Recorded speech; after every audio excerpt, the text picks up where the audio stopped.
दीपक प्यारे दंगल दंगल दंगल दंगल सूरज तेरा चढ़ता ढलता गर्दिश में करते हैं तारे दंगल दंगल दंगल दंगल. Great morning, my dear friends. Bhupesh Anand this side.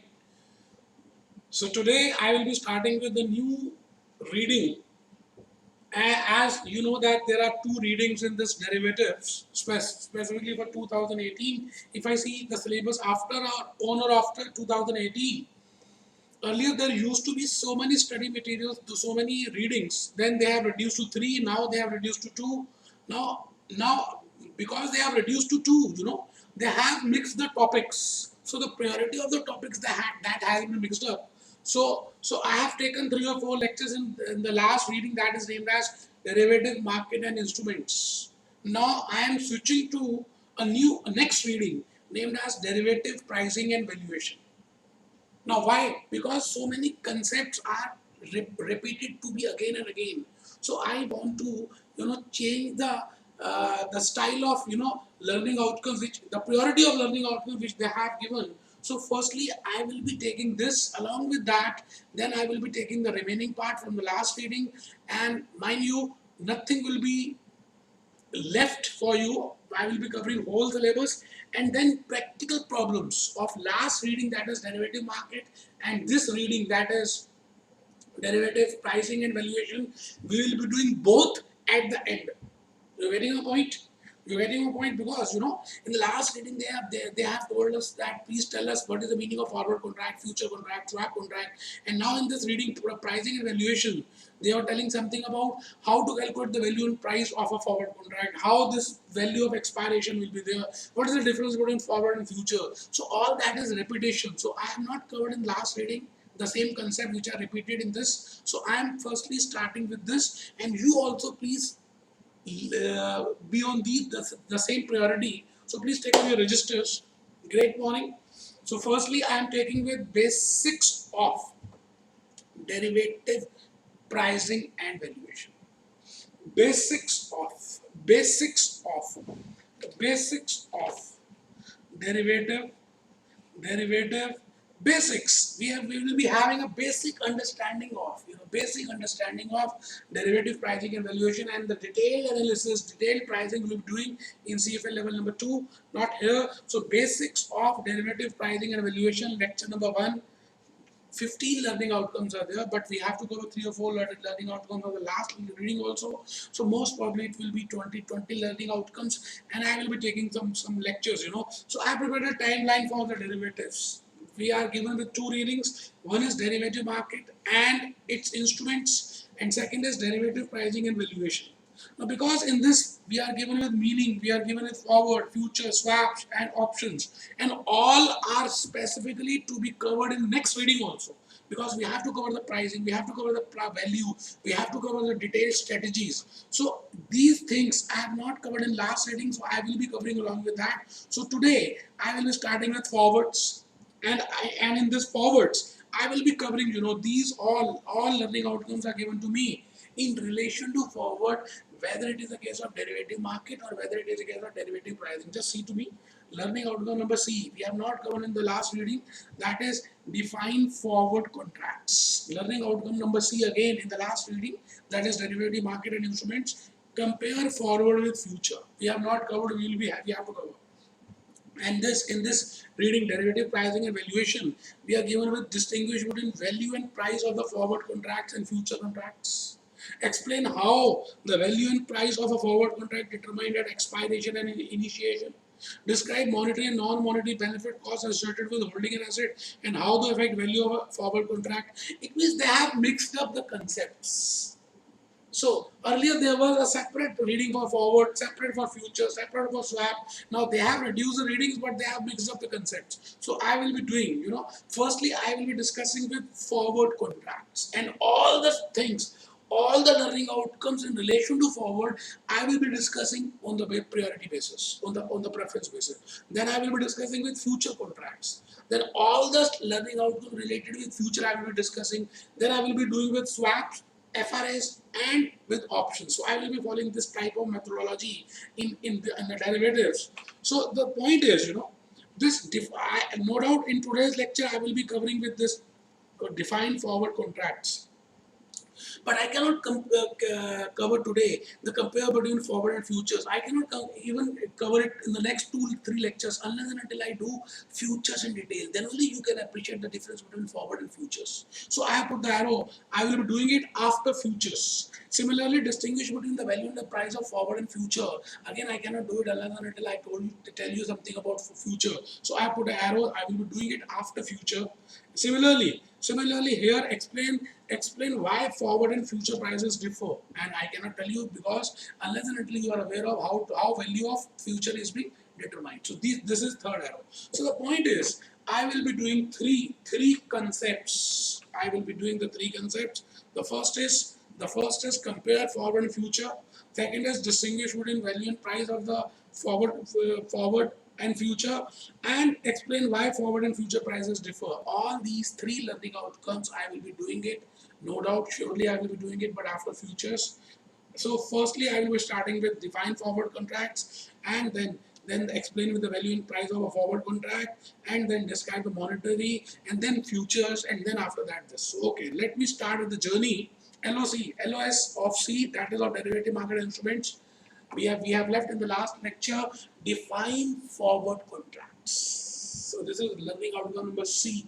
No doubt in the lecture number 1 of derivative markets, I have told you something about forward. But today I will be telling you in detail what is the meaning of a forward contract, what is a long position, how these contracts are being settled, what is the physical delivery of settlement, what is cash settlement, and what is the meaning of default risk. So please be attentive. Next 5 minutes are very important. So please take out your registers. And in the first A part, I have given a definition named as what I mean by a forward contract. As the name indicates, contract. It is an agreement. It is a Indian as per Indian contract. And there are two persons involved in that, and there is a consideration. One person should be offerer, and second person should be acceptor, and there must be a date on which that particular thing has to be happened. So that something is named as a forward contract. So in this one party, the person who wants to buy will be named as a long position, and the other party who wants to sell will have a short position. Or the person who wants to sell, he can sell also. So we will be discussing all the things. So please write on A point. In a forward contract, in a forward, we are discussing the forward. One party agrees to buy or sell. So I have written buy within brackets sell, and the counterparty. That is the meaning of counterparty. The other party, the acceptor, the other party. If this party is buying, then other party will be selling. And if this party is selling, then the other party must be buying. You getting my point? So firstly we will be reading, if one party agrees to buy and other counterparty agrees to sell, agrees to sell, agrees to sell, agrees to sell a physical or a financial asset. It can be named as an underlying asset also. At a specified price, which is decided today for that period, is named as a forward contract. For on a future date, please complete the sentence. In a forward contract, one party agrees to buy and the counterparty to sell a physical or a financial asset at a specific price on a specific date, on a particular date in the future. Now the point is why people generally want to enter into forward contracts. In the last lecture, I have told you the person who has, in the first lecture of the last reading, I have told you a person who is a tomato soup manufacturer, he is worried about the prices of tomatoes. If they increase, he cannot increase the price of the soup because he has already printed the rate list. So he is worried about that. Or I have given you the example of Ramlal. He wants to buy, gold gold on a coming Diwali, and he's worried that whether if the prices will go up of the gold, then he will not be able to buy. Similarly, I have given you example of rice, wheat. It means a person wants to hedge. Why you are studying? Because you want to hedge your risk in the coming examination. So similarly, a forward contract is generally entered to hedge the risk. When I say to hedge, it means to cover. It means to cover the risk. That's something. So I will enter into today the contract between HDFC and Ramlal, that Ramlal wants to pay CFA level 2 fees on this particular month at the rate of this. So that dollar price will be locked today. Locked today. So Ramlal will be happy because whatever may be the price on the particular month, he has to pay the fees for CFA level number 2. He is not, he has to pay this lock-in price which is entered today between him and HDFC. So this type of contract is named as forward contract. You're getting a point? So please write down C point. And generally some people, no doubt, they enter into the contract for speculation purpose because they are of the view that the market bull will increase like anything, will of the bull face, and they want to make the profit of that view. So they enter into a contract that is a speculation purpose. Okay, so right on B point, forward contracts may be entered for. Forward contracts may be entered for speculation or hedging. The party to the forward contract who agrees to buy. I have just told you there is one party who wants to buy, the other party who wants to sell. The party who wants to agree to buy the financial or physical asset or underlying asset is named as a long forward, is having a long forward position or just a long position or just a positive position, we can say. No, because he is of bullish in view, that he is thinking in his mind that in coming future the prices of this underlying asset will increase, so he want to hedge his risk today for that future.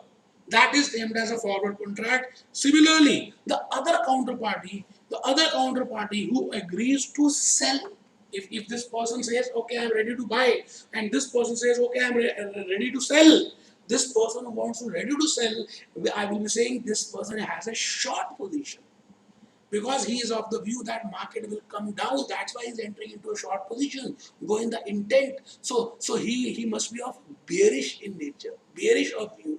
Please write on D point. The counterparty to the forward contract who agrees to sell or deliver the asset has a short forward position and is called short bearish view. I have prepared a graph for you. I have prepared a flowchart, Ramlal and Shamlal. The famous example, the Ramlal has a long position or a bullish position and he wants to buy 1000 packets of 1 kg each at the rate of $50 per kg or 50 per packet after 6 months from Shamlal. So I will say Ramlal has a bullish position, Shamlal has a bearish position, Ramlal has a long position, Shamlal has a short position, and the price at which the transaction will happen, that is $50 per kg, and 1000 kgs will be sold by Shamlal to Ramlal after 6 months, irrespective of the actual spot prices after 6 months. This is named as a forward contract. And after 6 months, he will be doing physical delivery, he will be giving the packets, and that person, this Ramlal, will be paying $50,000. And he will be delivering 1000 packets of rice.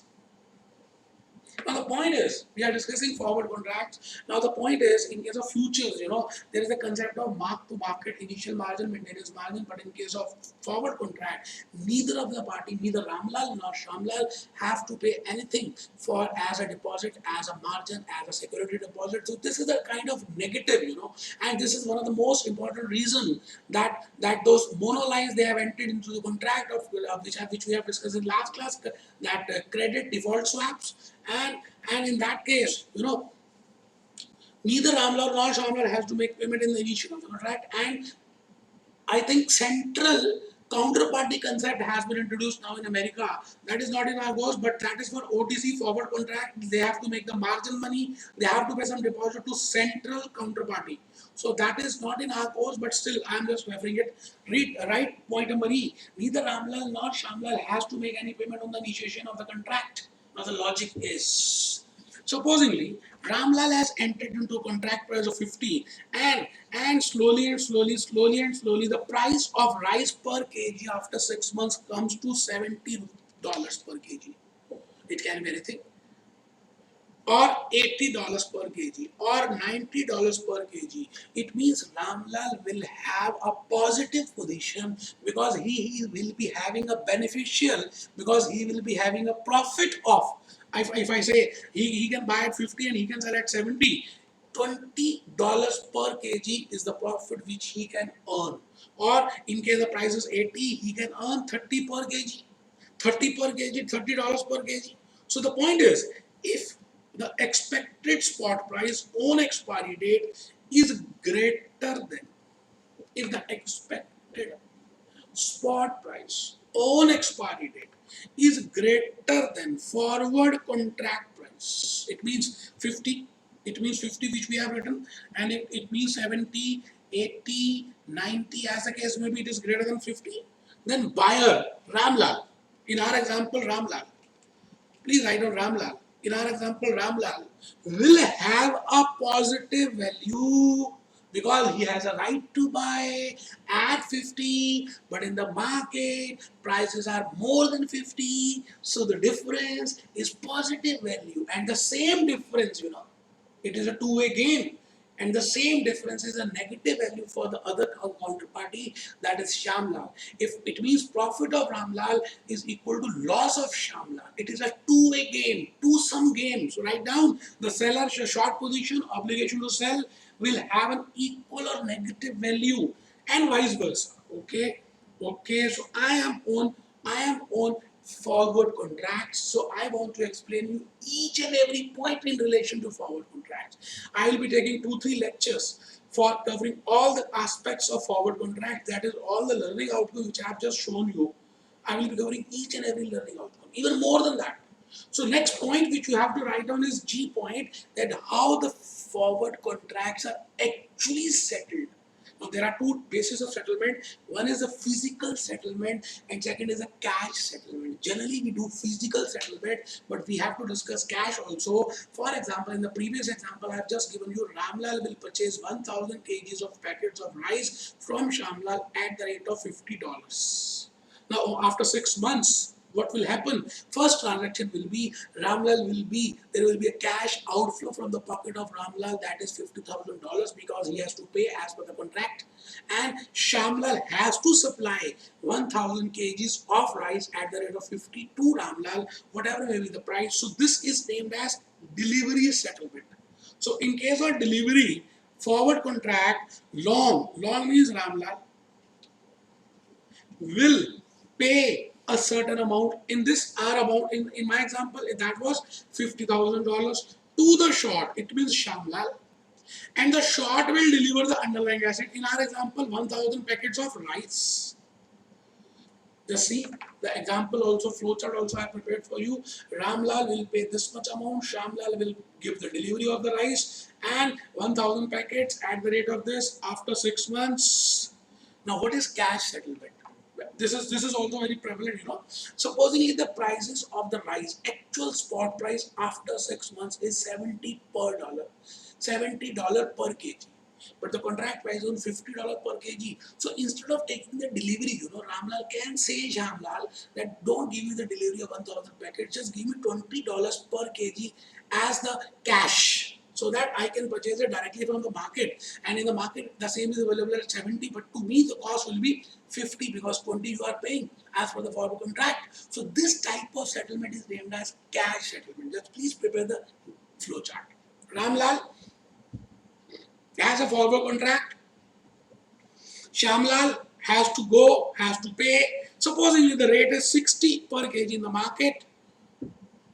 So in that case, 10 kg, $10 per kg into 1000 kgs that comes to $10,000. It means this $10,000 will be paid by Shamlal.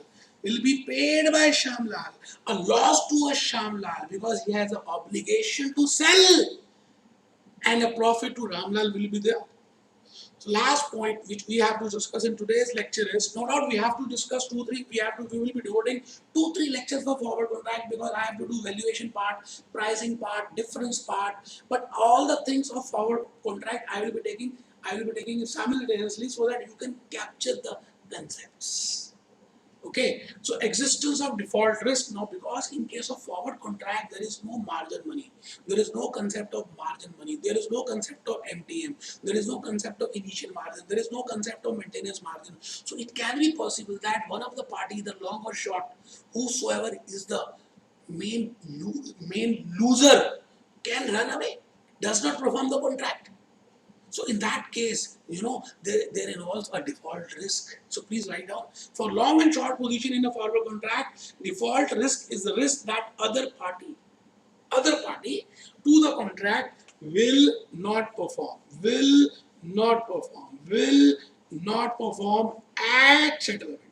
For example, I have just prepared the same example. I have taken 50 rupees, $50 per kg is the contract price, and if supposedly actual price in the market after 6 months comes to $80 per kg, it means it can be possible that, because in this case the profitable position is of Ramlal, of the long position, and the loss position is of Shamlal. Now it can be possible that Shamlal does not perform the contract because $30 per kg into 1,000, $30,000 will be the loss in the hands of Shamlal if he performs the contract. So it may be possible that he go for default, he does not perform the contract. So this is a negative feature, in case of forward contract. Because of that, central counterparty concept has been started now, as per which each counterparty has to deposit some amount to the central counterparty. We will not be going for that. Just see the smiling face of Ramlal and just see the crying face of Shamlal, because he is suffering. He is suffering $30,000 as a loss.